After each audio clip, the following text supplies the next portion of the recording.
Hi hello నమస్తే welcome to my YouTube channel drama of life. నా పేరు విజయ్. నేను మా నాయనమ్మతో కలిసి తన స్నేహితురాలి ఇంటికి వెళ్ళినప్పుడు నాకు ఆ రోజులు గుర్తొచ్చాయి. నగరానికి చాలా దూరంగా ఉన్న ఒక చిన్న గ్రామంలో మా నాయనమ్మ స్నేహితురాలు నివసించేది. నా తల్లిదండ్రులు ప్రమాదవశాత్తు యాక్సిడెంట్లో మరణించటంతో మా నాయనమ్మ నన్ను తన సంరక్షణలో తీసుకుంది. మాకు ఊర్లో కొన్ని భూములుండేవి. వాటితో వచ్చే డబ్బుతో మేము ఇంట్లోకి కావాల్సిన వస్తువులన్నీ తీసుకొని వచ్చేవాళ్ళం. మాకు దేనికి కొదవలేదు. కానీ మా అమ్మమ్మ నోటి నుంచి మాత్రం ఎప్పుడు ఒక మాటే వచ్చేది, ఈ ఇంటికి కోడలు త్వరగా తేవాలి అని. తన మాటలతో నన్ను ఊదరగొట్టేసేది. నేను నవ్వి ఆ మాటను దాటేసేవాడిని. నిజానికి ఇప్పటి వరకు నా అభిరుచికి సరిపోయేటువంటి అమ్మాయి దొరకలేదు. అయితే నాయనమ్మతో కలిసి ఊరొచ్చాక నా జీవితం కొత్త మలుపు తిరిగింది. మా నాయనమ్మకు తన స్నేహితురాలి మనవరాలు బాగా నచ్చటంతో నన్ను బలవంతంగా బలిపశువుగా మార్చారు. తిరిగి ఊరికి వస్తుండగా ఆమె కూడా మాతో పాటు పెళ్లి కూతురిగా మా ఇంటికి వచ్చింది. నాకు కాబోయే భార్య గురించి నేను కన్న కలలన్నీ విచ్ఛిన్నమయ్యాయి. ఆమెకు నా భార్యగా హోదాను ఎప్పటికీ ఇవ్వకూడదని ఆ గ్రామంలో ఉన్నప్పుడే నిర్ణయించుకున్నాను. ఈరోజు హాలిడే కావటంతో నేను లేవటానికి తొందరపడలేదు. ఉదయం 10 తర్వాత నిద్రలేచి ఫ్రెష్ అప్ అవ్వటానికి వాష్రూమ్కి వెళ్ళాను. బయటికి వచ్చేసరికి నా తెల్లటి షర్ట్ మంచం మీద పడి ఉంది. అంటే ఈరోజు నన్ను తెల్ల చొక్కా వేసుకోమనా? దీని అర్థం తను తయారు చేసిన టీ తాగుతున్నాను మరియు ఆహారం తింటున్నాను. అలాంటప్పుడు తనిచ్చిన బట్టలు ధరించటంలో ఇబ్బంది లేదు. కానీ నాకిప్పటి వరకు అర్థం కాని విషయం ఏంటంటే, నేను ఏ సమయానికి నిద్రలేస్తానో ఈ అమ్మాయికి ఎలా తెలుస్తుంది? ఆ సమయంలో నేను వేసుకోవాలనుకున్న చొక్కాను తెచ్చి మంచం మీద ఎలా ఉంచుతుంది? నాకు తలనొప్పి వచ్చినప్పుడు, టీ లేదా కాఫీ తాగాలి అని అనిపించినప్పుడు ఆమెను నేను అడగకముందే తను నాకు టీ తెచ్చి ఇచ్చేది. నేను నా భార్యగా అది చెయ్యి ఇది చెయ్యమని భర్తగా ఆర్డర్లు వేయటం లేదు. తనను నా దాసిగా చేసుకోలేదు. నేను తనకేమీ చెప్పకముందే తను నా పనులన్నీ స్వయంగా చేసేది. తను ఒక మంచి భార్యగా తన బాధ్యతలను చక్కగా నిర్వర్తిస్తుంది. అయినా కానీ నేను ఆమెను భార్యగా స్వీకరించలేకపోతున్నాను. ఎందుకంటే ఆమె గ్రామం నుంచి వచ్చింది మరియు నేను నగరం నుంచి వచ్చాను. నా భార్యలో నేను కోరుకున్నంత విశ్వాసం, సామర్థ్యం ఆమెలో లేవు. ఆమె అందంగా ఉంది, కానీ అందం ఒక్కటే ఉంటే అన్నీ ఉన్నట్టు కాదు. మరియు అందంతోనే జీవితం మొత్తం గడపలేము. ప్రతి వ్యక్తిలాగే నన్ను కూడా ఆ అందం అట్రాక్ట్ చేస్తుంది. ఒక మనిషిని అందంగా మార్చటానికి కేవలం ఆమె రూపురేఖలు మాత్రమే సరిపోతుందనేది దీని అర్థం కాదు. ఇవే కాకుండా మరెన్నో అంశాలు మనిషిని అందంగా మారుస్తాయి. నేను తల దువ్వుకున్న తర్వాత కిందికి వెళ్ళాను. అప్పటికే తను టిఫిన్ తయారు చేసి ఉంచింది. నేను టిఫిన్ చేసిన తర్వాత న్యూస్ పేపర్ చదువుతూ లాన్లో కూర్చున్నాను. ఆ రోజు హాలిడే కాబట్టి నా మైండ్ పూర్తిగా ఫ్రెష్గా ఉంది. నిజానికి నాకు న్యూస్ పేపర్ చదివే ఆసక్తి లేదు. అలవాటు లేనప్పటికీ టైంపాస్ అవ్వటానికి నేను న్యూస్ పేపర్ హెడ్లైన్స్ చూడటం మొదలుపెట్టాను. నేనెప్పుడూ నా సెలవులను ఇంట్లోనే గడుపుతాను. మా నాయనమ్మ రావటానికి ఇంకా వారం రోజుల సమయం ఉంది. న్యూస్ పేపర్ చదువుతున్నప్పుడు అకస్మాత్తుగా ఎవరో నన్ను గమనిస్తున్నారన్న విషయం నేను గ్రహించాను. నేను కళ్ళు పైకెత్తి అటువైపు ఇటువైపు చూశాను, కానీ నాకు ఎవ్వరూ కనిపించలేదు. నేను మరోసారి న్యూస్ పేపర్ చదవటం మొదలుపెట్టాను. కానీ కొన్ని క్షణాల తర్వాత మళ్ళీ నన్ను ఎవరో చూస్తున్నట్లు అనిపించింది. ఈసారి నేను నా కుడివైపు ఎడంవైపు చూసి ఎవ్వరూ లేకపోవటంతో నా ముందు వైపు చూశాను. అప్పుడు తెలిసింది, కిచెన్ కిటికీలో నుండి లాన్ వైపు దొంగలా ఆ అమ్మాయి రహస్యంగా నన్ను చూడటం నేను చూశాను. ఇప్పుడు తను పట్టుబడింది. బహుశా అందుకే ఆమె కిటికీలో కనిపించకుండా పోయింది. నాకు ఏదో వింతగా అనిపించింది. 2 రోజుల క్రితం నేను ఉదయం నిద్రపోతున్నప్పుడు ఒక్కసారిగా సౌండ్ రావటంతో ఆ సౌండ్కి మెలకువ వచ్చి నా కళ్ళు తెరుచుకున్నాయి. నేను బెడ్షీట్ లోపల నుంచి చూడగా ఆ అమ్మాయి నన్ను తదేకంగా చూడడం నేను చూశాను. ఆమె ఎప్పుడు నన్ను అలాగే చూస్తూ ఉంటుందా అనుకున్నాను. నా మనసు వీటి గురించి ఆలోచిస్తూ ఉంది. తను నా దగ్గరకు వచ్చేటప్పుడు తను వేసుకున్న పెర్ఫ్యూమ్ నాకు సువాసన కలిగించేది. పర్ఫ్యూమ్తో పాటు తను మంచి బట్టలు కూడా తొడుక్కొని ఉంది. తను టీ తీసుకొని వచ్చింది. నా వైపు తీక్షణంగా చూస్తూ ఉంది. నన్ను ఏదో అడగాలనుకుంటుంది అనిపించింది. నేను ఏమైనా కావాలా అని అడిగాను. లేదు అని అంటూ తను నిశ్శబ్దంగా ఉండిపోయింది. నేను టీ తాగటం మొదలుపెట్టాను. తను అనుకోకుండగా మనం బయటికి వెళ్దామా అని తన మనసులోని మాట నోటితో చెప్పింది. నేను ఆశ్చర్యపోయి టీ కప్పు టేబుల్పై పెట్టి తన వైపు చూస్తూ ఉన్నాను. వాతావరణం చాలా బాగుంది. బయటికి వెళ్తే బాగుంటుంది కదా! అదే సినిమాలలో హీరో హీరోయిన్ వెళ్తారు కదా అని అంటూ సిగ్గుపడి తన జడను తీసుకొని ఊపుతూ చెప్పింది. ఓహో! ఇలాంటి కోరికలున్నాయా మేడం గారికి? నేనైతే హీరోలాగే ఉంటాను. కానీ మేడం గారు ఏ హీరోయిన్‌తో పోల్చుకుంటున్నారో అని మనసులో అనుకుంటూ టీ తాగుతూ, నవ్వుతూ నాకు కుదరదు. నేను బిజీగా ఉన్నాను అని చెప్పాను. కొద్దిసేపటి క్రితం సంతోషంగా ఉన్న ఆ ముఖంలో నా మాట విని ఆ అమ్మాయి ముఖం వాడిపోయింది. తను ఉదాసీనంగా ఉండిపోయింది. నా వైపు చూడకుండగా కంటి చూపు మార్చుకుంటూ పరిగెత్తుకుంటూ లోపలికి వెళ్ళిపోయింది. నాకు తెలుసు తనిప్పుడు కిచెన్లోకి వెళ్ళి ఏదో మూలన కూర్చొని ఏడుస్తూ ఉంటుంది అని. నేను చాలాసేపు లాన్లో కూర్చొని హాల్లోకి వెళ్ళి సోఫాలో కూర్చొని టీవీ ఆన్ చేశాను. నేను తన కోసం అటు ఇటు చూస్తూనే ఉన్నాను. తను ఎక్కడికి వెళ్ళిపోయిందో కనబడటం లేదు. తనని చూడాలనిపించింది. నీళ్లు తాగాలనే సాకుతో కిచెన్లోకి వెళ్ళాను. అక్కడ కూడా తను కనబడలేదు. నేను నా గదిలోకి వెళ్ళి చూశాను. అక్కడ కూడా తను కనబడలేదు. తనని వెతుకుతూ వెతుకుతూ చివరికి ఒక గది దగ్గర తన ఏడుపు వినిపించింది. ఆ గది తలుపు దగ్గరికి వెళ్ళి వినగా తను తనతోనే మాట్లాడుకుంటుంది. దేవుడా, ఎప్పుడూ నాకే ఎందుకిలా జరుగుతుంది? నువ్వు ఈ ప్రపంచానికి అధిపతివి. నా చిన్న చిన్న ఆనందాలని కూడా తీర్చలేవా? నువ్వు అందరికీ యజమాని లాంటి వాడివి కదా. నువ్వు అనుకుంటే చెయ్యగలవు. నీ దగ్గర అన్నీ ఉన్నాయి. మరి నాతో ఎందుకిలా వ్యవహరిస్తున్నావు? ఈ మాటలు విని నేను తిరిగి వెళ్ళి సోఫాలో కూర్చున్నాను. ఎందుకో నాకు ఆ అమ్మాయి ఏడుపు నచ్చలేదు. నేను చేసిన పనికి చాలా చింతిస్తున్నాను. తన మాట విని ఉంటే బాగుండేది. విననంత మాత్రాన ఏమైపోతుంది? తన వెంట బయటికి వెళ్తాను అంతేగా. అయినా తను నాకేమైనా జీవితాంతం భాగస్వామిగా ఉంటుందా? ఇంట్లో కొద్ది రోజులేగా ఉంటుంది. నేను మొదట్నుంచి ఒక మాటను నా మదిలో గట్టిగా అనుకున్నాను. నాయనమ్మ రాగానే తను తెచ్చిన ఈ బహుమతిని తిరిగి ఇచ్చేస్తాను అని. తనని చూసినప్పుడల్లా తను ఈ ఇంట్లో ఉండే అమ్మాయి కాదు అని నాకు అనిపిస్తుంది. తనపై ఎటువంటి ఫీలింగ్స్ నాకు లేవు. ఆ అమ్మాయి పేరు మీకు చెప్పలేదు కదూ? ఆ అమ్మాయి పేరు సుచిత్ర. తను మెట్లు దిగి కిందికి వస్తుంది. నేను ఎంతో ఏకాగ్రతగా తన ముఖాన్ని చూస్తూ ఉన్నాను.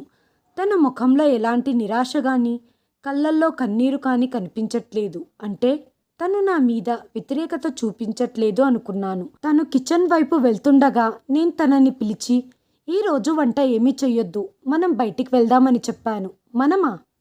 అవును, మనమే. వెళ్ళేటప్పుడు మంచి బట్టలు వేసుకో.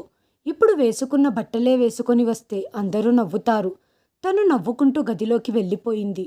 నాకెందుకో తెలియకుండగానే లోపల చాలా ఆనందంగా ప్రశాంతంగా అనిపించింది. నాకెప్పుడూ ఇలా అనిపించలేదు. నేను నా భార్యతో కలిసి చెట్టాపట్టాలేసుకొని రోడ్లపైన సరదాగా తిరుగుతూ రెస్టారెంట్లో భోజనం చేస్తూ సినిమాకు వెళ్ళాలి అని అనుకున్నాను. మేము సాయంత్రం 5 గంటలకు ఇంటి నుంచి బయలుదేరాం. దాదాపు 3 గంటల తర్వాత తిరిగి వచ్చాం. నేను చాలా అలసిపోయి ఉన్నాను. విశ్రాంతి తీసుకుందామని గదిలోకి వెళ్ళాను. అంతా నార్మల్గానే నడుస్తుంది. ఒకరోజు తను బట్టలు ఇస్త్రీ చేస్తూ నాకు ఎంతో ఇష్టమైన తెల్ల షర్ట్ని కాల్చేసింది. తను అనుకుంటే ఆ విషయాన్ని దాచేది. కానీ తను చేసిన తప్పుకి వెక్కి వెక్కి ఏడ్చేసి, నన్ను క్షమించండి, నేను మీకు ఎంతో ఇష్టమైన షర్ట్ని కాల్చేశాను. దీనికోసం ఇంత ఏడ్చాల్సిన అవసరం ఏముంది? అది కూడా ఒక ముసలి ఏడుపు ఏడుస్తున్నావు. లేదు లేదు, నేను చేసిన తప్పుకు చాలా చింతిస్తున్నాను. నువ్వు చాలా సులభంగా ఈ విషయాన్ని దాచగలవు. ఎందుకంటే నా దగ్గర ఇంకా తెల్ల షర్ట్స్ ఉన్నాయి. నేనన్నిటినీ లెక్క పెట్టుకోలేదు. నేను మీతో అబద్ధం చెప్పగలను, కానీ భగవంతునితో కాదు. ఆయనకు అంతా తెలుసు కదా అనింది. నేను ఆశ్చర్యపోయాను. తను ఎంత పిచ్చిది! ఇలాంటి మెంటాలిటీ ఉన్న అమ్మాయిలు కూడా ఉంటారా అనిపించింది. నేను వెళ్ళే దారంతా తన గురించే ఆలోచిస్తున్నాను. నా స్నేహితులు వాళ్ళ భార్యల గురించి చెప్పేటప్పుడు, చదువుకున్న భార్యలంతా భర్తలపై అజమాయిషీ చెలాయిస్తూ ఉంటారు. ఇంట్లో ఏం పట్టించుకోకుండగా వంట వండటం కానీ పిల్లల్ని పట్టించుకోవటం కానీ చెయ్యకుండగా ఎప్పుడూ మేకప్ వేసుకోవటానికి సమయాన్ని వేచిస్తూ ఉంటారు. విరగబడి నవ్వుతూ పరాయి మగవారితో మాట్లాడటం చేస్తుంటారు. కానీ నేనిప్పుడు ఒక విచిత్రమైన అమ్మాయిని చూస్తున్నాను. ఇలాంటి అమ్మాయిని నేను నా జీవితంలో చూడలేదు. కొంతమంది భార్యలు తమ భర్త ఏం చెప్పినా కూడా దానికి వ్యతిరేకంగా వ్యవహరిస్తుంటారు. కానీ సుచిత్ర దానికి వ్యతిరేకంగా బొగ్గు తెల్లగా ఉంటుంది అంటే అవును అని ఒప్పుకుంటుంది. భర్త ఏం చెప్తే దానికి సరే అంటుంది. ఈ అమ్మాయితో ఉంటూ నాకు 40 రోజులు గడిచిపోయింది. తను ఎప్పుడు కూడా తన హక్కుల గురించి అడగలేదు. మంచంపై పడుకోవటం తన హక్కు గురించి ఆలోచించలేదు. తను ఎప్పుడు పడుకునే ముందు ఏదో ఒక విషయంపై నాతో మాట్లాడేది. నేను అవును కాదు అని మాత్రమే సమాధానం చెబుతూ అప్పుడప్పుడు తనపై కోప్పడేవాడిని. కానీ తను ఎప్పుడూ నాపై తిరిగి కోపం ప్రదర్శించలేదు. కానీ ఈరోజు నిశ్శబ్దంగా పడుకుంది. రాత్రి ఈ అమ్మాయి మాట్లాడే మాటలు నాకెప్పుడూ నచ్చేవి కావు. కానీ ఆశ్చర్యపడాల్సిన విషయం ఏంటంటే తను మాట్లాడకపోతే నేను గందరగోళానికి గురయ్యేవాడిని. ఉదయం అల్లారం మోగలేదు. కారణం, నేను అల్లారం పెట్టడం మర్చిపోయాను. నాకు లేట్ అవుతుందని సుచిత్ర నన్ను లేపింది. తను నన్ను తాకగానే నాకు విచిత్రంగా అనిపించింది. నీకెంత ధైర్యం నన్ను ముట్టుకోవటానికి? ఏమనుకుంటున్నావు? నువ్వేమనుకొని నన్ను ముట్టుకుంటున్నావు? మంచి భార్యలాగా నాటకం చేసేది పక్కన పెట్టు అంటూ నేను గట్టిగా తనపై అరుస్తున్నాను. ఇన్ని రోజులు లోపల దాక్కున్న లావా బయటికి వస్తుందనిపించింది. అప్పుడే తన కంటి నుంచి కన్నీరు కారటం గమనించాను. వెళ్ళిపో ఇక్కడి నుంచి అని గట్టిగా అరిచి చెయ్యి పట్టుకొని తనని గదిలో నుంచి బయటికి లాగేశాను. తలుపుకి గడియ వేసుకొని బెడ్ పైన పడుకున్నాను. చాలాసేపు తర్వాత నేను నార్మల్ కండిషన్లోకి వచ్చాక మళ్ళీ నిద్రపోయాను. నేను మధ్యాహ్నం 12 గంటలకు లేచాను. నాకు బాగా తలనొప్పిగా ఉంది. ఉదయం 7 గంటలకు జరిగిన సంఘటన ఇంకా నా కళ్ళ ముందు కదులుతుంది. ఎప్పటిలా బెడ్ పైన నా బట్టలు కానీ, డైనింగ్ టేబుల్ పైన టిఫిన్ కానీ కనిపించలేదు.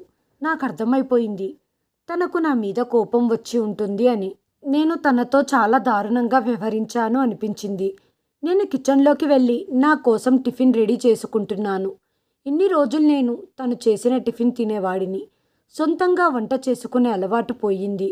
నేను టిఫిన్ ఏం చేయకుండానే కిచెన్లో నుంచి బయటికి వచ్చేశాను. హాల్లో సోఫాలో కూలబడిపోయాను. అనుకోకుండా తను ఎక్కడికి వెళ్ళిందో అనుకొని ఇంటి గదులన్నీ వెతికాను. కానీ తను ఎక్కడా కనిపించలేదు. నేను చాలా ఆందోళనకు గురయ్యాను. నీటిలో నుంచి బయటపడ్డ చేప పరిస్థితి ఎలా ఉంటుందో నా పరిస్థితి అలా తయారయ్యింది. నేను మెట్లు దిగుతూ తను ఎక్కడికి వెళ్ళిపోయింది?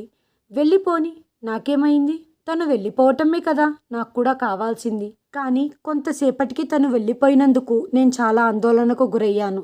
తను వెళ్ళిపోయినందుకు నేను సంతోషంగా ఉండాలి. కానీ నేను అలా ఉండలేకపోతున్నాను. నాయనమ్మ ఊరు నుంచి వచ్చి నన్ను అడిగితే నేనేం సమాధానం చెప్పాలి? లేదు లేదు అంటూ నా మనసు నుంచి శబ్దం వచ్చింది. తను వాళ్ళ నాయనమ్మ కోసం బాధపడటం లేదు. తను తన కోసం ఆందోళన చెందుతున్నాడు. తనను ప్రేమిస్తున్నానేమో అని తనను తాను ప్రశ్నించుకున్నాడు. ఒక్కసారిగా అతనిలో నిశ్శబ్దం అలుముకుంది. నా మనసు ఎందుకిలా వ్యవహరిస్తుంది? నేను తనని ఎలా ప్రేమించగలను? నేను తనని ద్వేషిస్తున్నాను అనుకున్నాను. కానీ నాలో అలజడి తగ్గటం లేదు. నా మనసును కంట్రోల్ చేయలేకపోతున్నాను. నాకు జీవితంలో మొదటిసారిగా ఈ ఇంట్లో ఒంటరితనం కమ్ముకుంది అనిపించింది. ఇంత అమాయకురాలైన, స్వచ్ఛమైన, నిజాయితీ పరురాలైన అమ్మాయి నాకు జీవిత భాగస్వామి కావటం నిజంగా నా అదృష్టం. నాకు ఇలాంటి అమ్మాయి కావాలని కోరుకున్నాను. తనలాంటి అమ్మాయి ఈ ప్రపంచంలోనే ఉండదు. నాయనమ్మ తనపై ఎంతో నమ్మకం పెట్టుకుంది. అది నిజమయ్యింది. తను నిజంగానే తన మనవడి కోసం ఒక మంచి అమ్మాయిని వెతికి తెచ్చింది. ఒకవేళ నేను ఆమెకు వ్యతిరేకంగా ఒక మోడల్ అమ్మాయిని పెళ్లి చేసుకొని తెచ్చి ఉంటే ఏం జరిగేది? తను ఇంటి పని చేసేదా? నేను తనపై ఎప్పుడూ కోప్పడేవాడిని. తను నన్ను ఇంతగా భరించేదా? తనని ఎన్నోసార్లు అవమానించాను. తనపై ఎన్నోసార్లు అరిచాను. ఆ పరిస్థితులన్నీ గుర్తు చేసుకున్నాను. తను అమాయకంగా నన్ను ఇలా అడిగేది, మోడల్ బ్యూటీ పార్లర్ అంటే ఏంటి? ఈ టీవీ కరెంటు షాక్ కొట్టదు కదా? మా ఊర్లో మొదట భర్త భోజనం చేస్తాడు. ఆ తర్వాతే భార్య మిగిలిన అన్నం తింటుంది. మీ తెల్ల చొక్కా కాలిపోయింది. మీతో అబద్ధం చెప్పగలను కానీ దేవునితో కాదు. మీకు అబద్ధం చెప్పి నన్ను నేను కాపాడుకోగలను. కానీ ఆ దేవునితో ఎలా తప్పించుకోగలను? తను ఎంత మంచిదంటే నాపై ఎప్పుడు ఎటువంటి ఫిర్యాదు చేయలేదు. తను ఎక్కడికి వెళ్ళిపోయింది? దయచేసి తొందరగా వచ్చేయి. నిన్నింకెప్పుడు ఏమీ అనను. మనిద్దరం ఎంతో ప్రేమగా భార్యాభర్తల సంబంధాన్ని కొనసాగిద్దాం. నేను చేసిన తప్పులు నాకు తెలిసొచ్చాయి.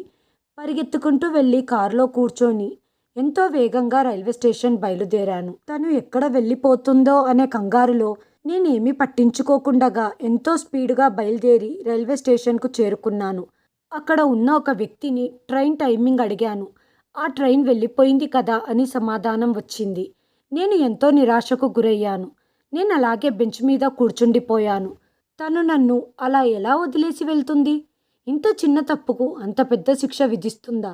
చాలాసేపు వరకు నేను అలాగే కూర్చొని తన గురించి ఆలోచించాను. నేను చాలా తప్పు చేశాను అని పశ్చాత్తాపంతో ఇంటికి చేరాను. సోఫాలో తల పట్టుకొని కూర్చొని తను లేకుండగా నేనెలా ఉండగలను? నాకు తను అలవాటైపోయింది అనుకుంటుండగా ఎవరివో కాళ్ళ చప్పుడు వినిపించింది. నా తలను తిప్పి చూడగా నా ప్రాణం లేచొచ్చినట్టు అనిపించింది. నా ఎదురుగా సుచిత్ర నిలబడి ఉంది. ఎక్కడికి వెళ్ళావు? ఎక్కడికి వెళ్ళిపోయావు నన్ను వదిలి? చెప్పు నాకు అంటూ తనని గట్టిగా పట్టుకొని అడిగాను. ఏమండి, నేనిక్కడే ఉన్నాను. నేనెక్కడికి వెళ్తాను అని సమాధానం ఇచ్చింది.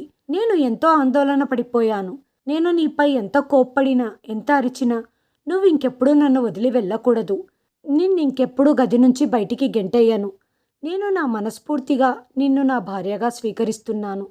సుచిత్ర నా ముఖం చూస్తూ ఉండిపోయింది. కొన్ని క్షణాల తర్వాత, ఉదయం మీరు నన్ను అలా తిట్టడం వల్ల నాకు చాలా బాధ అనిపించింది. మీ తప్పు తెలుసుకొని నన్ను భార్యగా స్వీకరించినందుకు నా జీవితంలో ఇంతకంటే పెద్ద బహుమతి ఏదీ ఉండదు. ఇక జీవితంలో నేను సాధించాల్సింది ఏమీ లేదు అంటున్న తనని నేను దగ్గరికి తీసుకున్నాను. అలా చాలాసేపు సుచిత్ర విజయ్ని చూస్తూ, నాకు తెలుసు మీరు నన్ను ప్రేమిస్తున్నారని. అది ఒప్పుకోవటానికి మీకింత టైం పట్టింది. అందుకే నేను మిమ్మల్ని వదిలి ఎలా వెళ్ళగలను? మీరు ఉదయం చేసింది తప్పని మీకు తెలుసు. దానివల్ల నా మనసు విరిగిపోతుందని తెలుసు. అయినా కావాలని చేశారు. మీరు నాపై కోప్పడాలి, కానీ దానికొక బలమైన కారణం ఉండాలి. ఇలా అనవసరంగా కోప్పడి నా దృష్టిలో మీరు చులకన కావద్దండి. సాయంత్రం నాయనమ్మ ఊరి నుంచి వచ్చింది. నేను సుచిత్ర కలిసి నాయనమ్మ దగ్గర ఆశీర్వాదాలు తీసుకున్నాం. ఆమె మమ్మల్ని కలిసి ఉండటం చూసి చాలా సంతోషపడింది. తన కళ్ళల్లో ఆనంద బాష్పాలు కారాయి. హాయ్ ఫ్రెండ్స్, ఈ వీడియోని చివరి వరకు చూసినందుకు ధన్యవాదాలు. ప్లీజ్ సబ్స్క్రైబ్ చేయండి, లైక్ చేయండి, షేర్ చేయండి, కామెంట్ చేయండి. Thanks for watching.